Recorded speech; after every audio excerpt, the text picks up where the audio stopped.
Live. We'll let it spool up for a second. Anyways, hello everyone. Uh, you're listening to the Wow Pod. Usually Betsy does this, and but Betsy is not here today. She is she's predisposed, so it's just me, and I'm sorry if I'm sorry for people having to suffer through the just me of this. But anyways, I was uh, I was rooting around on the internet and I found some stuff that I would like to talk about. So I am going to talk about it. I found a story that's about hold on one second, about 12 real life exorcisms. And granted, it's by Reader's Digest, and reading through it, it doesn't seem like any of them are falsifiable. But we're gonna go ahead and read through them anyway because it sounds like fun. But I was thinking we would give it another minute before we jump on.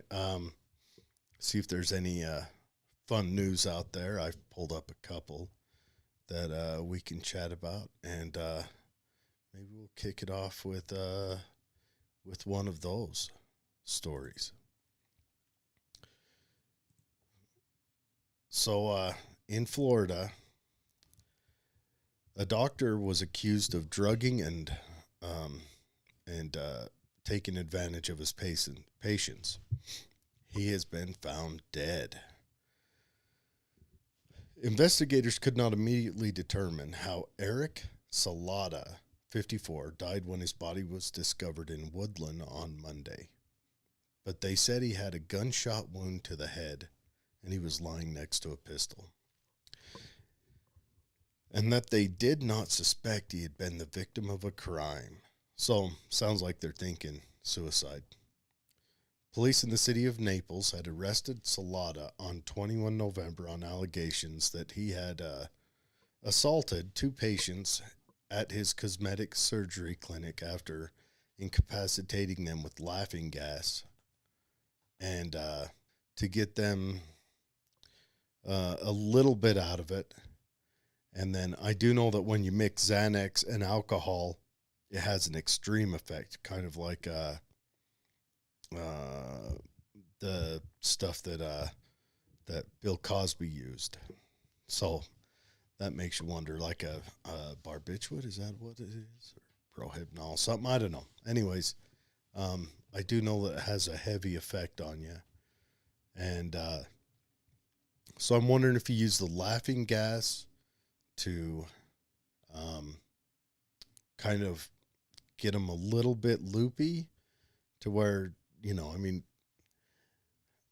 that like when you go to the dentist or anyone, they give you laughing gas. It's not a heavy dose. But if they wanted to turn it up, they could really get you sideways. A week later, after the doctor was released on bond, deputies with the sheriff's office in Collier County, which includes Naples, responded to a request to check on Salata after he went out of his home while leaving behind two notes, his wedding ring, and his credit cards. The local news outlet Wink TV, that's a cool news station, Wink TV, citing the police report. The notes contents were redacted in the report obtained by Wink TV. So it sounds like he got popped, fitting to lose his wife, his practice, and all that. Here's a crazy thought. So you're running a whatever clinic, sounds like he was a plastic surgeon or something.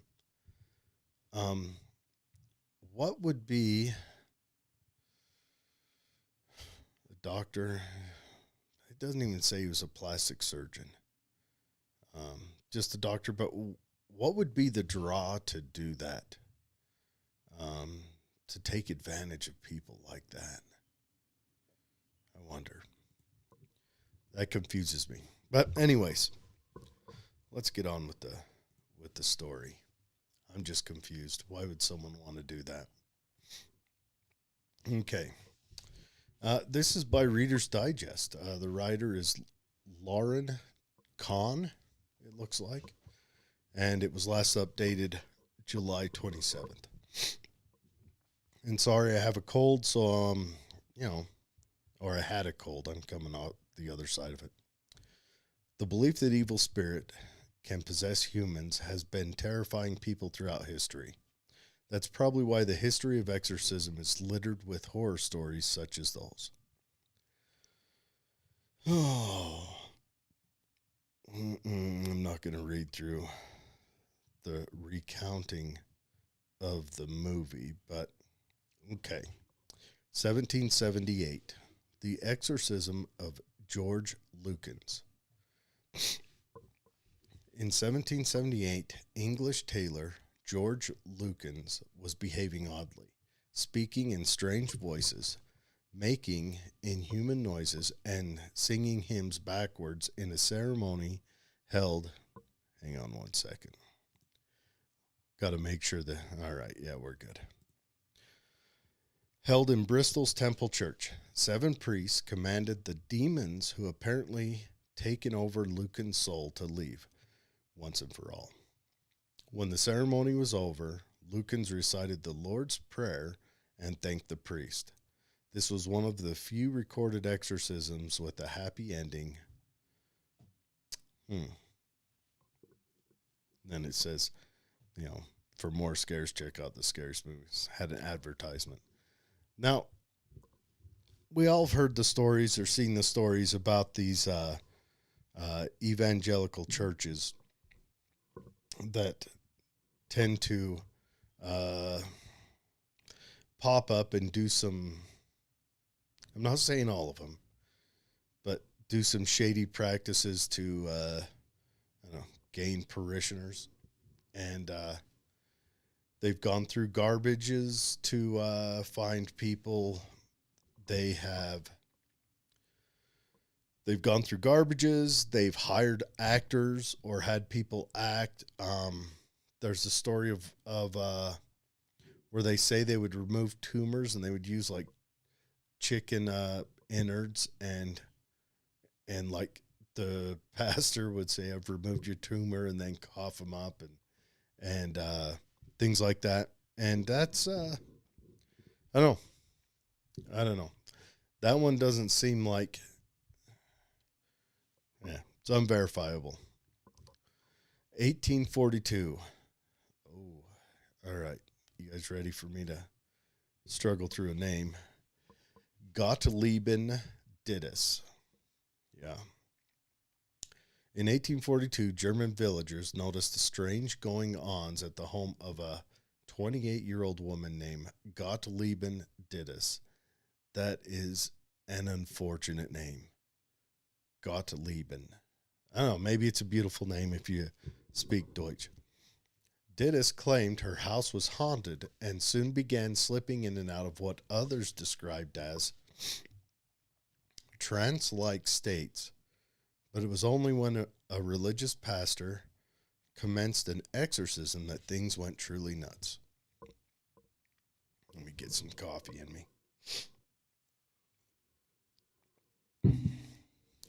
Dittus became violent, requiring physical restraints. For 2 torturous years, during which the pastor performed various exorcism rites, Dittus vomited glass, nails, and blood. Of course, finally, Dittus informed everyone the demons were gone and stated that Jesus is the victor. These real life. Another ad.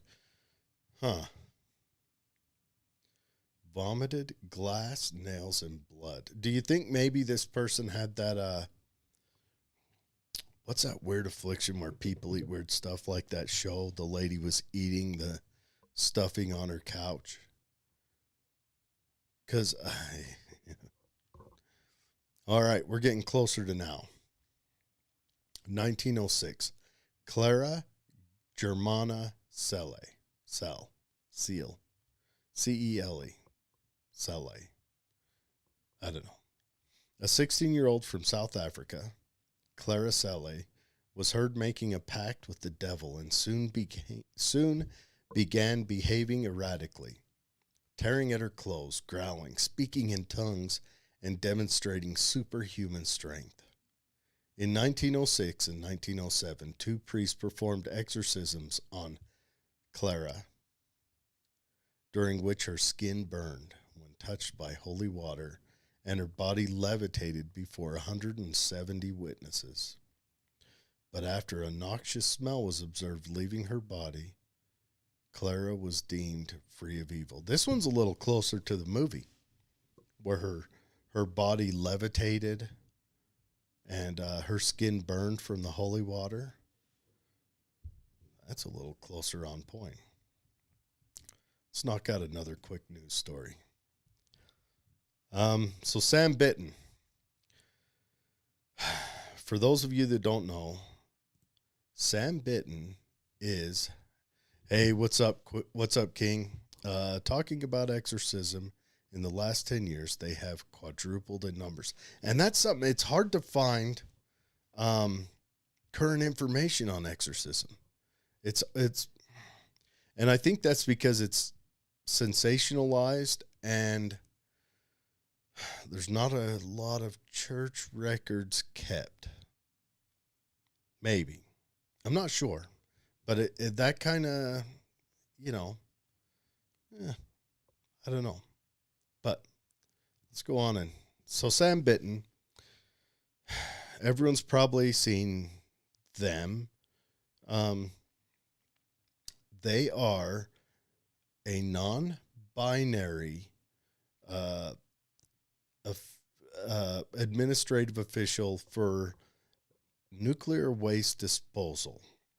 And they've worked in nuclear waste disposal for, I think it's something like 8 years now or whatever. But anyways, Sam Brinton, not Bitten, Brinton. You'll commonly see them, they have a shaved head, a fairly sculpted mustache, and usually wearing a ball gown or a dress or, yeah. Anyways, it's kind of shocking to say the least. And I don't want to disparage them on their gender or non-gender. Forgive me if I stumble over words. I am an old man and I'm just trying to go along to get along on this stuff. Anyways, so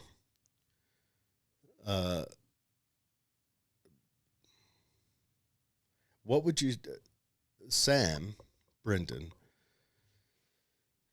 was at the airport at Minneapolis, St. Paul, and grabbed a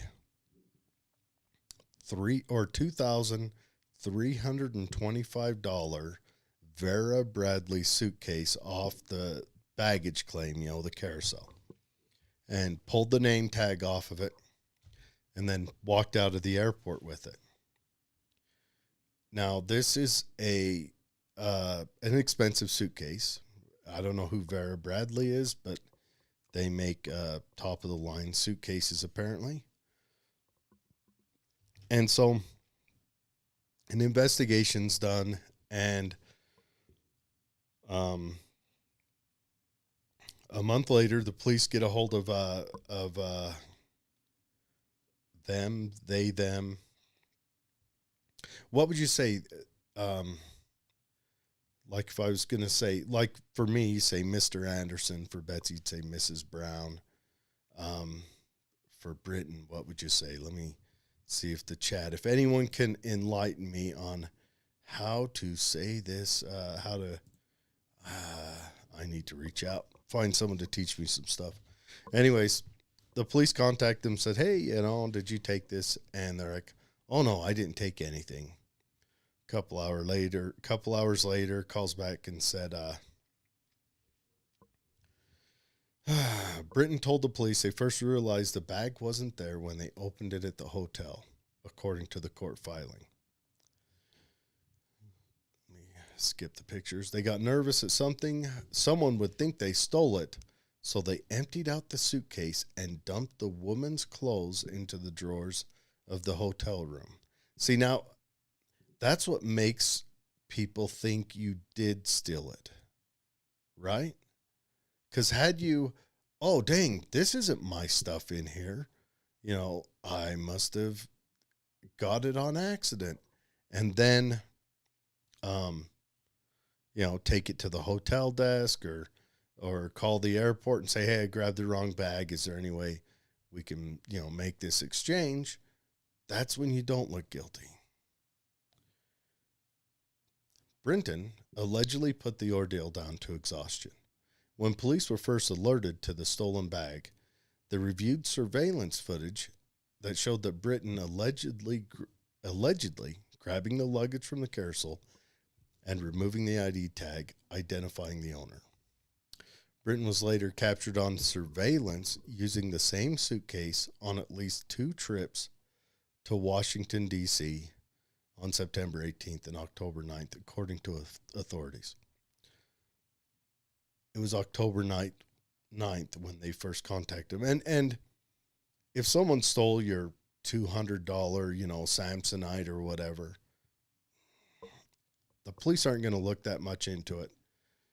But if you have a $2,000 bag, you're probably in the economic class that the police jump through hoops for. And this isn't a weirdo case of saying that the police, they only jump through hoops for that. But if you're in that economic class, you probably have lawyers and friends in the mayoral's office and things like that. Things that make it so the police can't ignore you easily.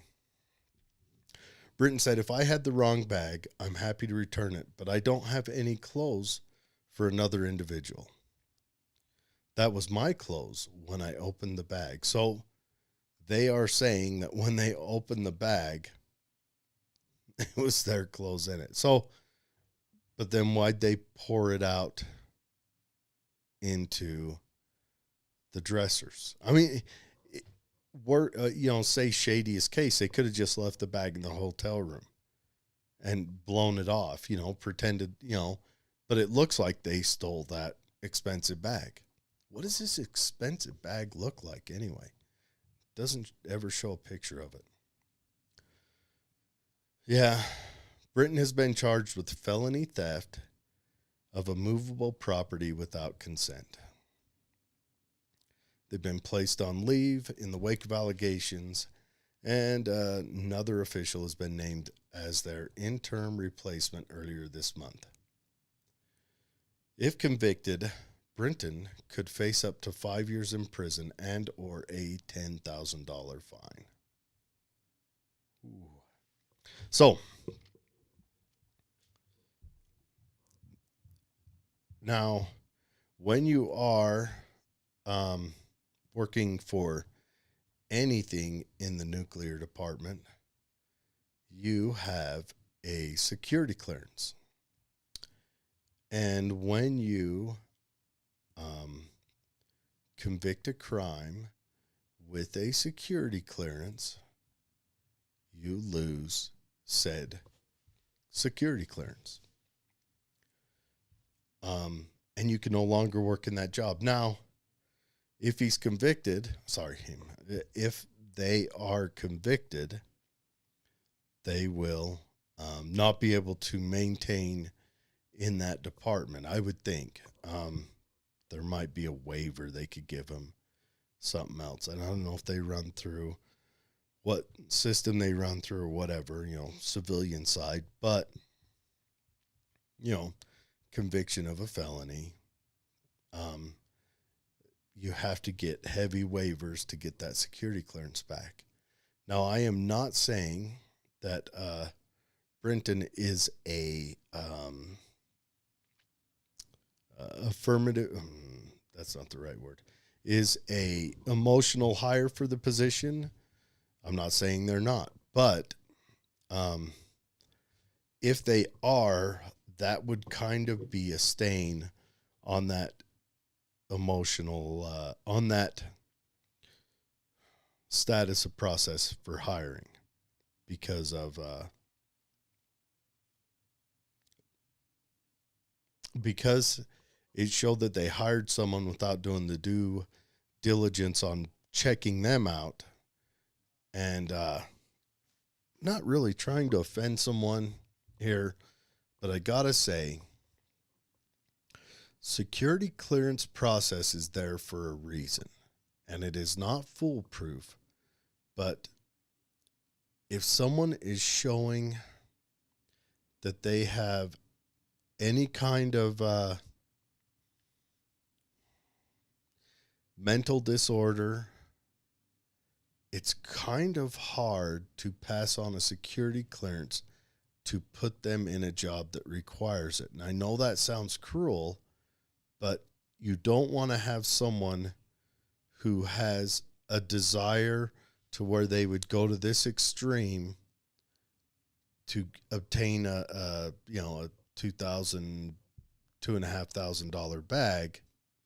You don't want to have them put in charge of something where, if the chance to gain a little bit might cost them, but it might not, or might tempt them to do something shady and cost all of us. And that's kind of why we have that system, why they have the background checks into the financials, into your medical history, into your mental health. And I'm not trying to say that person shouldn't be employable or anything else, but do you want to put the well-being, the welfare of the rest of the nation, even if it's just a part of it, do you want to put it in the hands of someone who is showing some mental, maybe not mental issues is the way to put it, but that is showing desire, or that's showing, I don't know how to put it, but if I'm wrong in this, please let me know. I'm willing to debate it, but it seems to me this is not near as fun a show right now. Anyways, let's get back onto it. I like it when Betsy's here, and I can bounce the funny off of her, because I'm not as good a reader, and I'm not half as smart. Oh, Anna Uckland, 1896.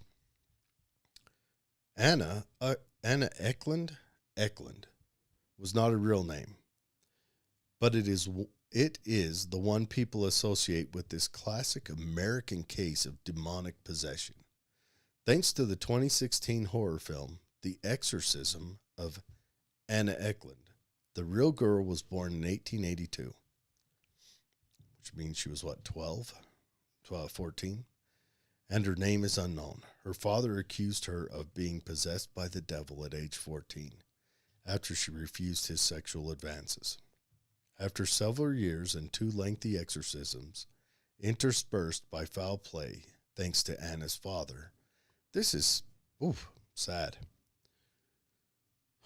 Thanks to Anna's father's lover, a woman named Mina, who practiced black magic and introduced another demonic possession. Anna was finally she was freed of her demons in December 1928.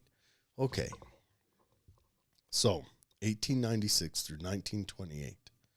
So we're looking at 32 years. So she was 14 when it happened. Means that she was, 46 when it finally ended? Her father was being a dirty perv and accused her of being possessed after she said no. Man, we were broken people back then. Hopefully we're not broken now. That's heinous. And then her mom, or her father's girlfriend, Mina, introduced another one. Sounds like the last demonic possession's name was Anna. Kind of goofed the writing there at the end. Let's see if there's anything on here. Boom, nope. All right. 1949, Roland Doe. This 13-year-old boy in the records of the case, his name was changed to Roland Doe to protect his privacy. Was mourning the loss of a beloved aunt. This is, I think, where the story of the exorcism comes from. When he began seeing and hearing strange things, as the possession worsened, Roland began demonstrating violent superhuman strength. His parents took him to St. Louis in 1949 for a weeks-long exorcism, now known as the St. Louis Exorcism. This is the story on which The Exorcist is based. Roland screamed, cursed, and attacked his exorcist until a miracle, according to The Exorcist, finally led Roland out of his trance-like state. The boy simply stated, "He's gone." Let's see what happens if I click on the St. Louis Exorcism.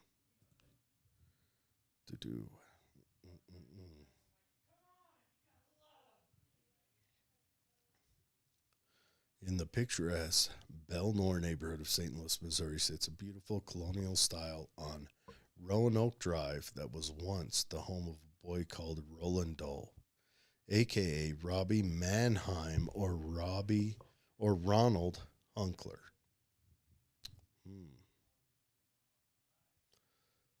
13-year-old boy believed to be named Ronald Hunkler, later referred to by Roland Doe or Robbie Mannheim, was despondent over the loss of his beloved Aunt Harriet.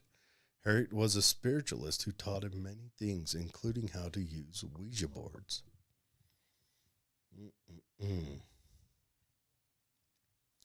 Shortly after Harriet's death, Ronald began to experience strange things. He heard scratching sounds coming from the floors and walls of his room. Water dripped inexplicably from pipes and walls. Most troubling of all was his mattress would suddenly move. Father Albert Hughes, the local Catholic priest, asked his superiors permission to perform an exorcism on the boy in late February 49. The church granted his request. Man, this be a good one to read in full. 74. Michael Taylor. When Englishmen Michael Taylor, a husband and father of 5, met 21-year-old, this year before I was born, folks, met 21-year-old pastor Marie Robinson. One more coffee break. His frequent bouts of depression seemed to ease. In part, Taylor believed it was due to Robinson's ability to exorcise demons plaguing him. After Taylor's wife confronted Taylor about a possible affair with Robinson, he physically attacked her. This led to an actual exorcism by 2 ministers that took place on October 5, 1974. Michael had seizures, spit at and bit the exorcist, and screamed in tongues. The next day, he brutally murdered his wife. He wasn't convicted, however, because of the defense's argument that the exorcism had made him insane. Man, I think we need to also look look up Michael Taylor for some later reading.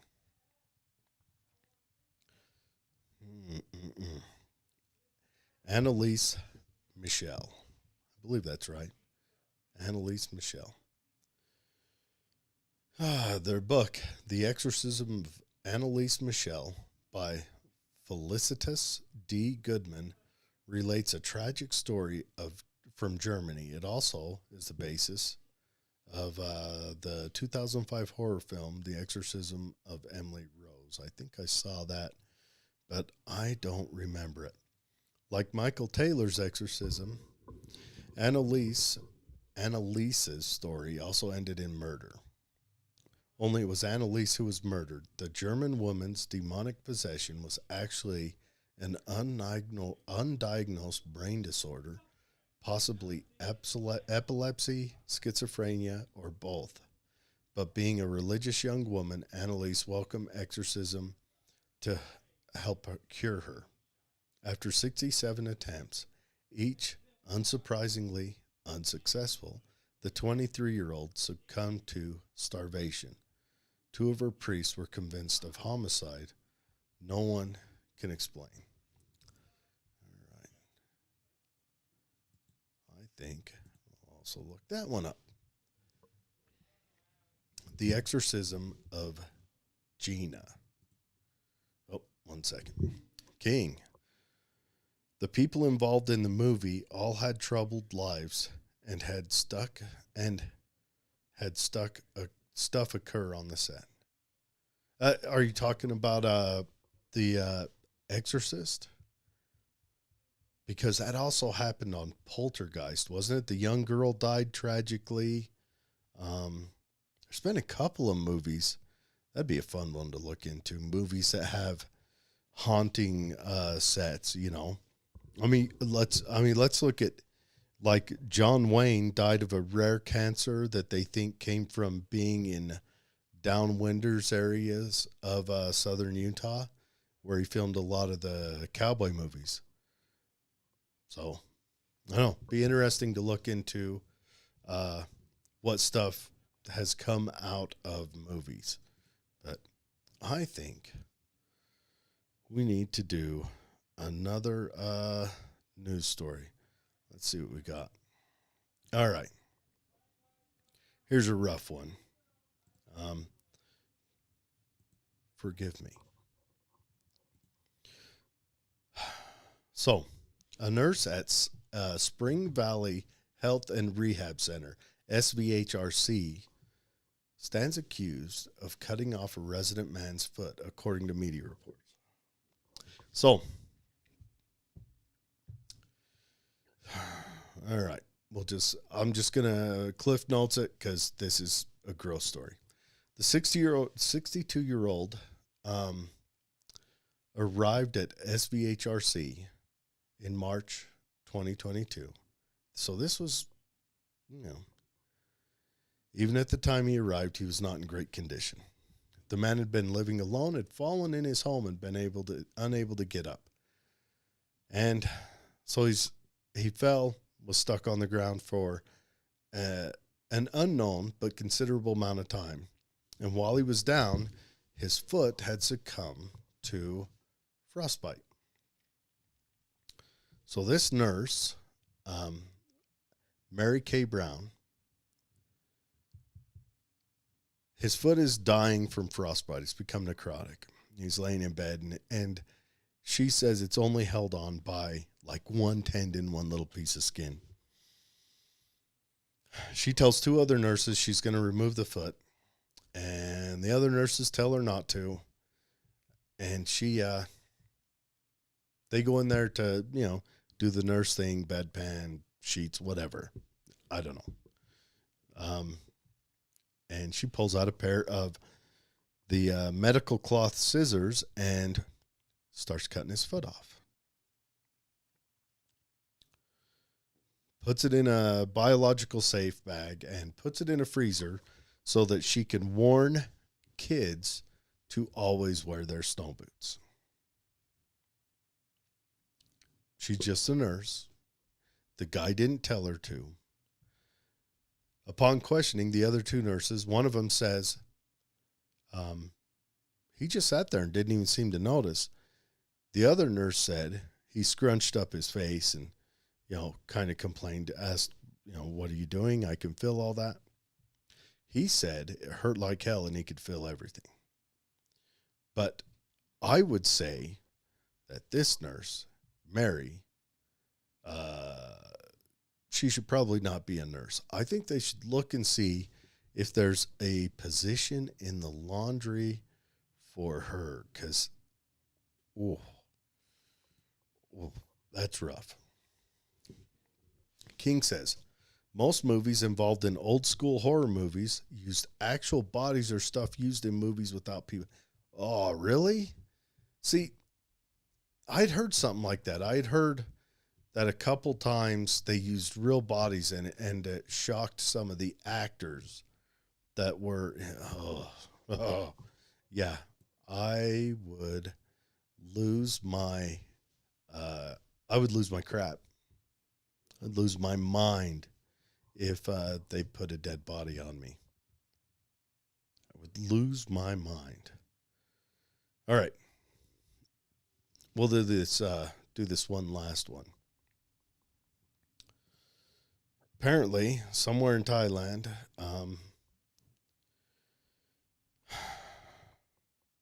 a whole Buddhist temple had a drug test, and it's at Boon Lert Thin Tap Thai, a local district official, told the AP news agency. All right.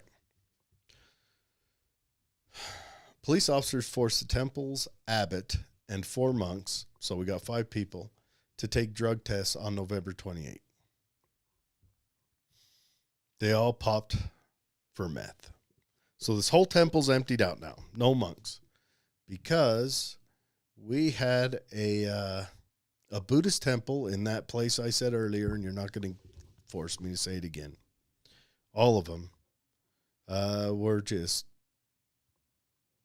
smoking meth or shooting meth or snorting meth, or I don't know what all you can do with meth, but they were doing it. And this is not the first time that this particular temple has been involved in a drug deal. Not only is a drug bust at the temple an embarrassment for Thailand's Buddhist establishment, it also puts the local faithful in a difficult position. The temple is now empty of monks, and nearby villagers are concerned they cannot do merit making, which I imagine is kind of a holy practice they have. Merit making is an important Buddhist practice in ritual Thailand, which involves residents donating gifts, most often food, to local temples and monks. And it might be kind of like a karmic thing. You do good for them, and it makes you feel good. Oh yeah. By doing so, they're generating good karma for themselves, which results in merit, a beneficial force that brings fortune and positivity. The locals aren't doing this just for themselves, though, as according to Buddhist practices, your merit is shared with deceased loved ones. That kind of sounds like a scam. The monks set up a situation where they don't work or don't have to work. I'm not saying they don't. They tell people who live nearby that if you bring us goodies, you'll gain this positive benefit, but not just for you, also for your dead loved ones. How about this, people of that place I can't say again? Why don't you go find elderly or poor people or a retirement type home or people who just need help? Donate stuff to them and see if you can gain merit that way. Just throwing it out there. It's just a thought. I don't know. Makes you wonder what they're going to do with the monks. Thailand's pretty strict on on drug use. So it makes you wonder what they're going to do with the monks.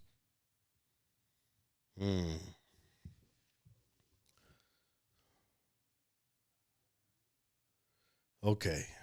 Was found by accident and instructed a small child to set it free.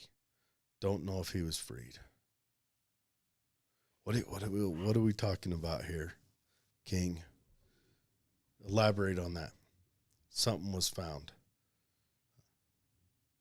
All right. We'll go on with the story. Got, what? I think 2 more left.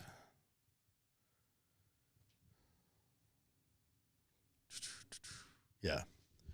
In 1990, Reverend James LaBarre oversaw 3 exorcisms, all sanctioned by the Archbishop of New York. So it's 1990. Recent, 40 years ago. 42 years, to be exact. Is it 42? No, that's not right. I apologize. That is a faux pas of mine. That is what? 30 years ago. 20 or 28 years ago. I am sorry. Not really. We all know I'm dumb. Cardinal John O'Connor and the Vatican. One of them, the exorcism of a Florida teenager named Gina. Wow. So is the Archbishop of New York like the boss of all exorcisms? Because this is in Florida, or she's from Florida. Was televised on the ABC network in 1991. Newsweek described the ceremony, which was accompanied by medieval-style music, as little more than the gratuitous torment of a deeply disturbed young girl. They don't say how old she was. Strapped into a chair, she screamed and barked unintelligibly, whilst the Reverend pressed a cross into her face and told her supposed demons that if they wanted pain, he'd give it to them. Meaning, of course, the helpless Gina, ultimately, it was antipsychotic drugs that gave Gina relief. Oh, yeah, that is not a real exorcism. That is someone just... Okay. 2003, Terrence Cottrell. In 2003, an autistic 8-year-old boy named Terrence Cottrell was killed during a prayer service that was intended to drive out the evil spirit supposedly causing his condition. The official cause of death is mechanical asphyxia due to external chest compression, meaning Terrence was suffocated. The Reverend Ray Hampville, who had performed the exorcism, reportedly sat on the boy's chest until he stopped breathing. The Reverend was committed of homicide. 8 years old. Oof. Oh, sorry. We got 2 more now.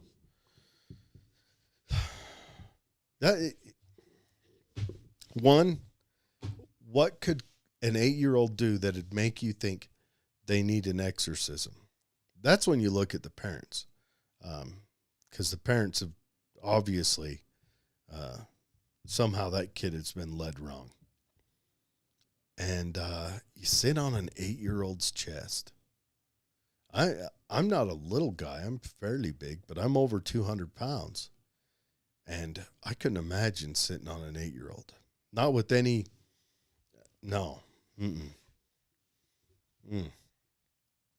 2005, Maricissa Irina Cornisi. Maricissa. I'm going to choose to do it like that. Romanian nun Maricissa Irina Cornisi was 23 when she began hearing voices.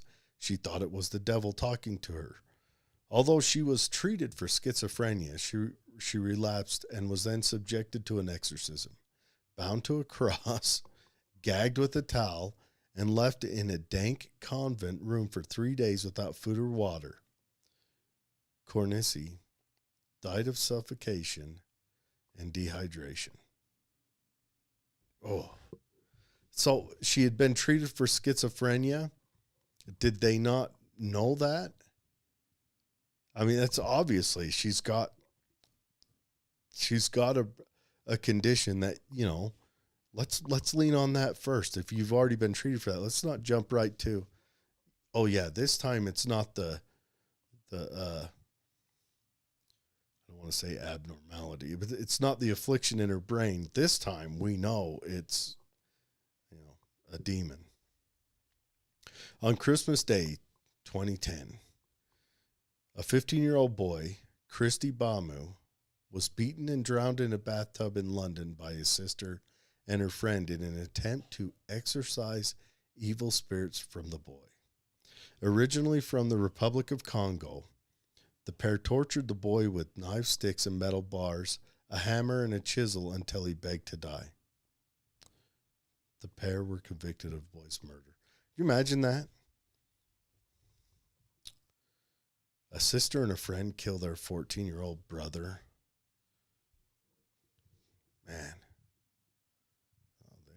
Okay, this is the last one. There's 13 of them. I probably said that in the beginning and forgot. Forgive me. Counting is not my strong suit. If you thought exorcisms were a thing of the past, guess again. In Argentina, church officials filmed the exorcism of a 22-year-old woman named Laura Bishop. Hold on. By Bishop Manuel Acuna. Laura writhes, bangs her head, and screams profanities. Supposedly, the exorcism ends well with the evil spirits leaving Laura. And the bishop makes a sign of the cross over her. So that's about, that one doesn't look like it ends bad. That one sounds like it could also be theatrical.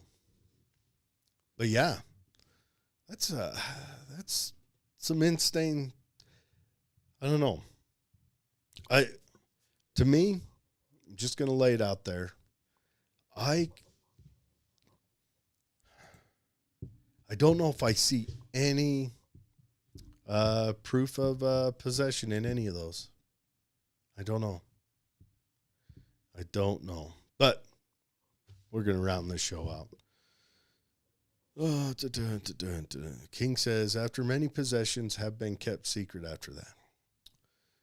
Was found in accident, instructed by a small child, set it free. Oh, okay, so you're talking about a demon was found by accident. Okay. After that, many possessions have been kept secret after that. Very crazy stuff. 13, very odd for an exorcism show. I know. You'd think I'd have caught on, right? Hope everyone had a good Thanksgiving. And, I don't know, this is just something I come across. I didn't even read it before I come across it. Betsy couldn't make it today, so she'll be back next week, hopefully. But, everyone, keep her in your thoughts. Everything good. What I'd like to do is I'd like to cover kind of more real life experiences with, entities, because ghosts, aliens. But my favorites would be skinwalkers, Bigfoot, Wendigos, Chupacabra, things like that. So I might look into it and see if there's something next year. Oh, King says this year, the season spirit wasn't in it for some reason. Well, King, economically, there is a lot of stress in the nation right now. A lot of stress. He says, I noticed that no one been in the holiday spirit for some reason. Yeah, there's a lot of economic stress, a lot of worries about the future. I think we're having a kind of a coming apart. Nationally, our economy's kind of struggling. Like this FTX story. That is a wild one. That's one. Maybe I'll sign on again this weekend and I'll talk about that. I know that a lot of people there's three cases on this. Either people are ignoring it outright. People are blaming it on like it's a Democrat front, but some Republicans involved in hiding it too. People are trying to say, but you've got people that are ignoring it outright. It's all the Democrats. It's a Democrat thing, or, blame it on crypto. There's no controls.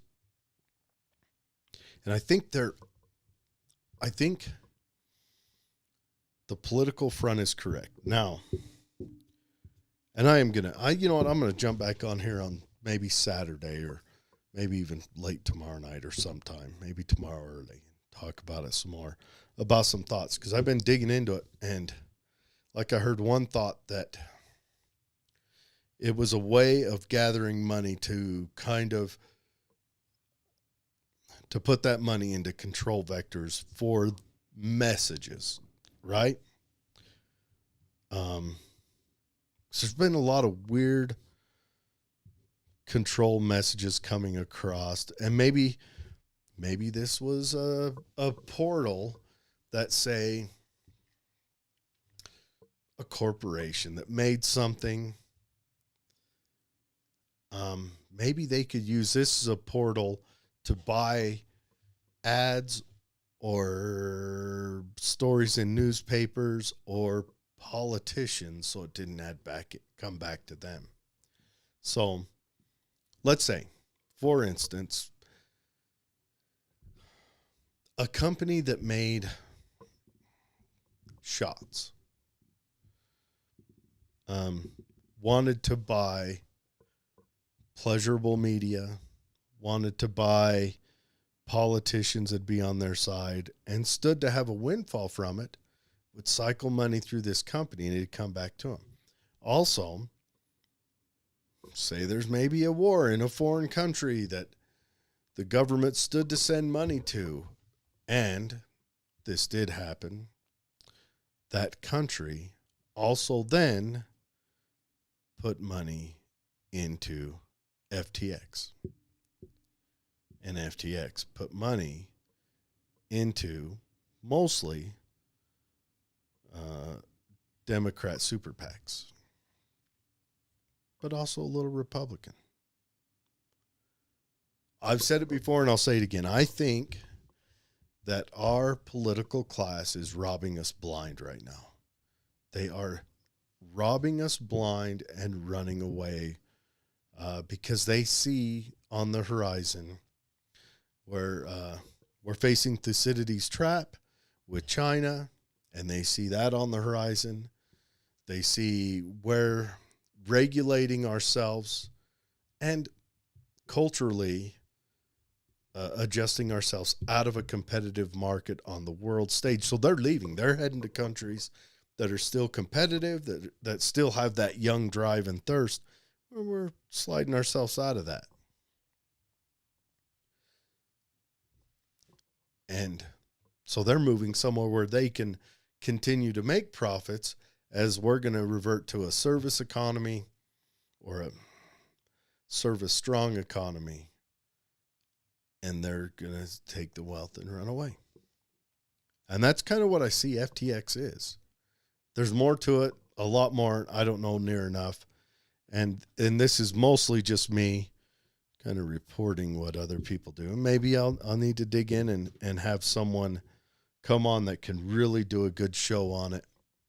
And we can really look at that. But that's where we are. And don't do exorcisms on people. Sounds to me like that is regardless. Oh, well, let's put it like this. If there's a demon in someone, I don't know if there's a human that can pull it out. And if there's not, you're encountering someone who needs medical assistance, and not just drugs or whatever, maybe therapy, or maybe a safe place with a fancy new long sleeve sweater to wear, and just going to sit on their chest. King of Hueco Mundo. Money is the root of all evil. I don't know if money is. I see money as caloric storage. That's a fancy way of saying it. Money is how you store calories for later use. Whereas, let's say I raise chickens and you sell cars. I raise chickens for eggs. How many eggs would I have to carry to you to buy a car? So an egg can only last X amount of time. Only last, 3 weeks, a month, whatever. So I would have to store every egg for a month, and that would never equal the amount of that car.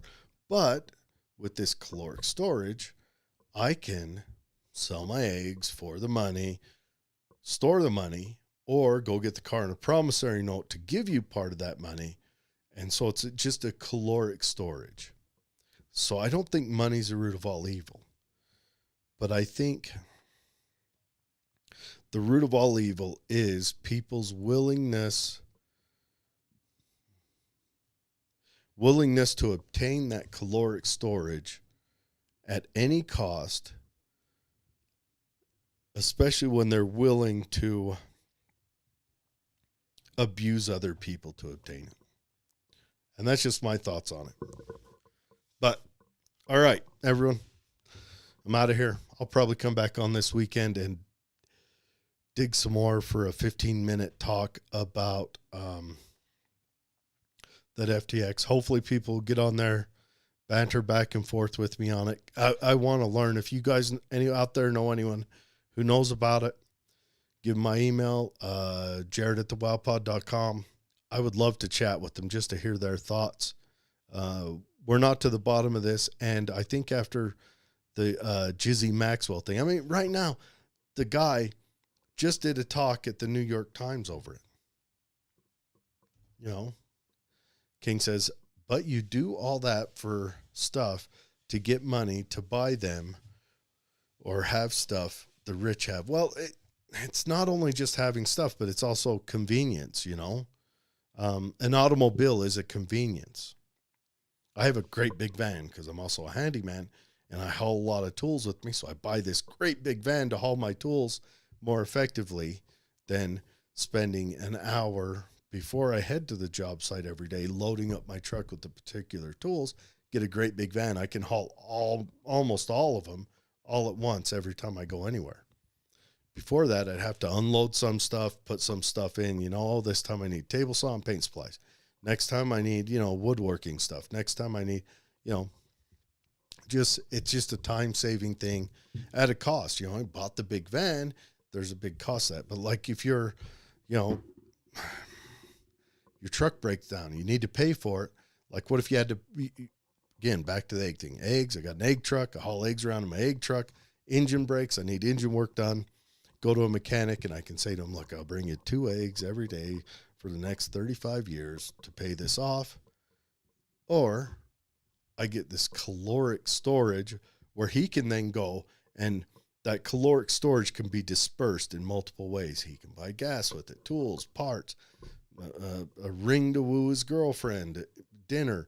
He can go all different ways instead of just stuck with these 1 eggs, Make a promise for eggs.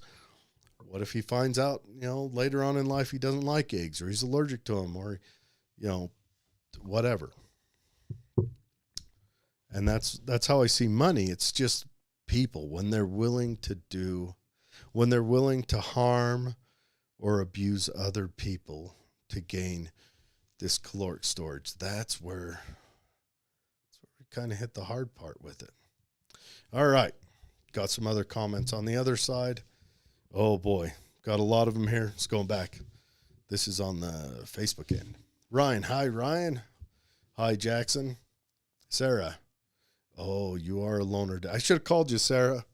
I could have used you on here. Could have used your help. You know a lot more about this. Okay. Sarah says, I don't even understand why even try to steal something like that. wearing items like that, or matter hauling around items with obvious designer labels, is not classy and elegant.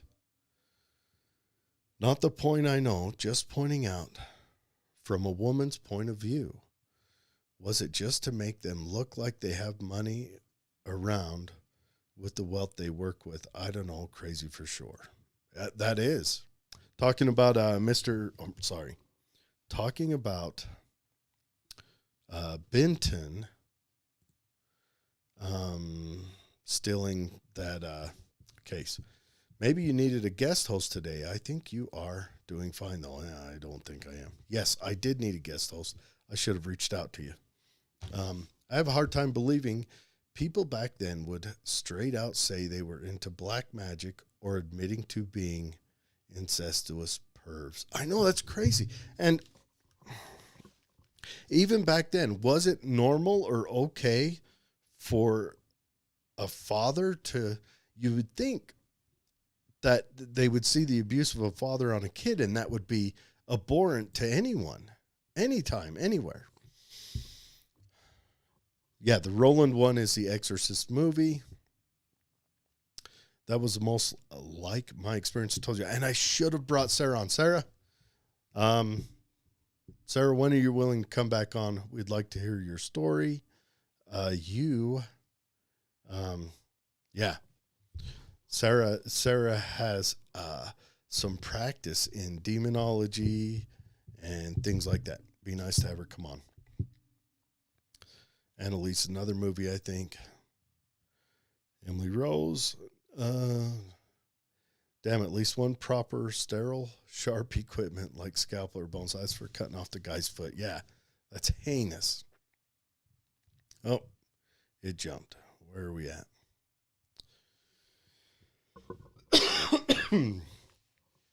That is very unethical. Would lose the license today. Yes, that's a great idea. So many you need.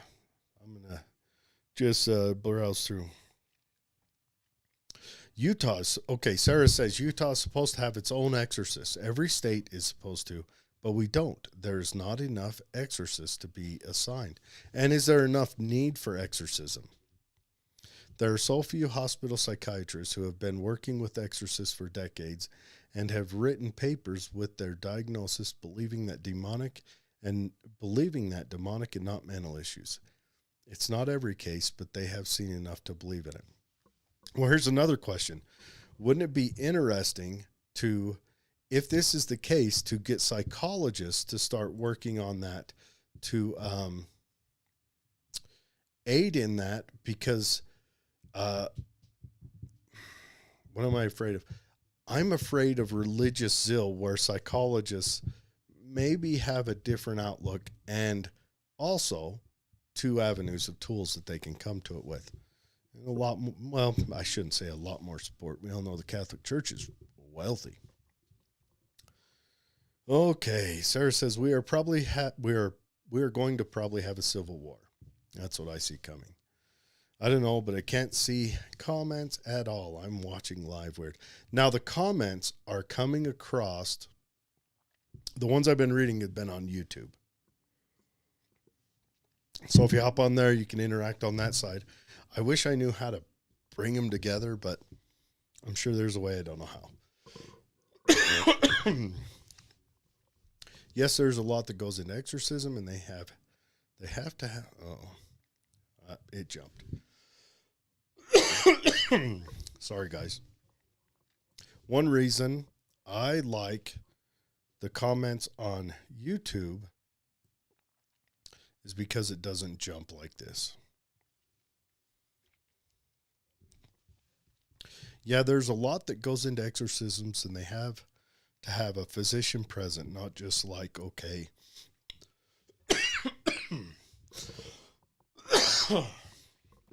Sorry.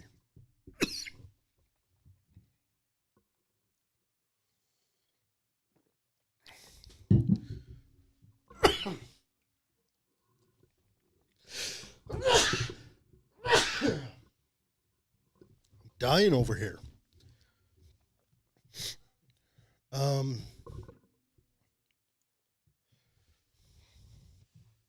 Not just like, okay, I will do that by myself with zero training.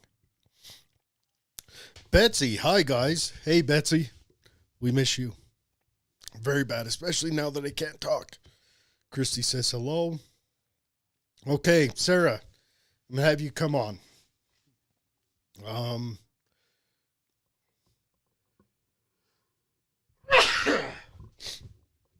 Hard part is it's kind of last minute. Now, about having the doctors present. That might be in Catholic exorcisms, but there was that one where they sat on that kid's chest. And that was in the 90s. Man, I think I'm going to quit breathing here any minute now. I think they start with doctors and psychiatrists that don't believe in demonic because they want an outside view. I think you're right. Man. Okay. Back to King. Good subject for a show, amigo. Yeah, I want to talk about that FTX, and I really want to get some more experts on here. I'll reach out and see if I can't find some. I give you an old remedy that works to get over a cold fast. Chicken soup, but soup you make at home. Yeah, my brother makes a beastly chicken soup. I need to get him on it.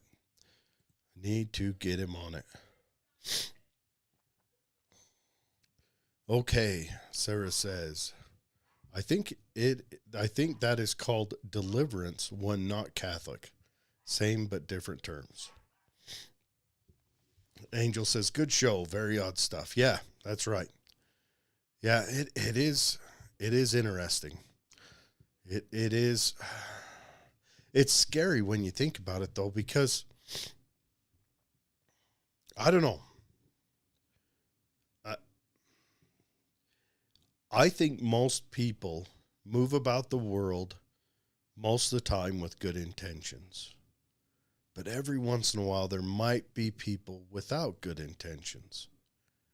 And I would hate to have a priest come in that had a moment of not good intentions or didn't have good intentions on the whole and be in charge of an exorcism. But I do need to cover one show I've been thinking about covering, and I don't know if you guys know who this is, but Malachi Martin. Malachi Martin was a priest in the Catholic Church, I think in the 70s, 80s, and he, I think he was an exorcist priest.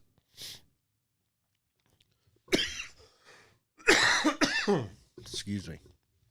But he left the church and started writing books. So he writes a pretty cool fiction series. Or is it fiction? I don't know. We'll have to check that out. We'll dig through that together. All right, everyone. I'm going to cut out of here. Let you guys carry on with your weekend. I'll try to jump back on this weekend, maybe Saturday, and just kind of dig into what I know of FTX. I'll try to find someone, or if you guys know someone that knows about it, please reach out to me. I want to dig into that more because that sounds like, on the outside, big conspiracy land. But until then, yeah, we'll see you guys later. Have a wonderful night, weekend, humana. And let's all pray for Betsy to be back next week so I don't have to, pull the intellectual side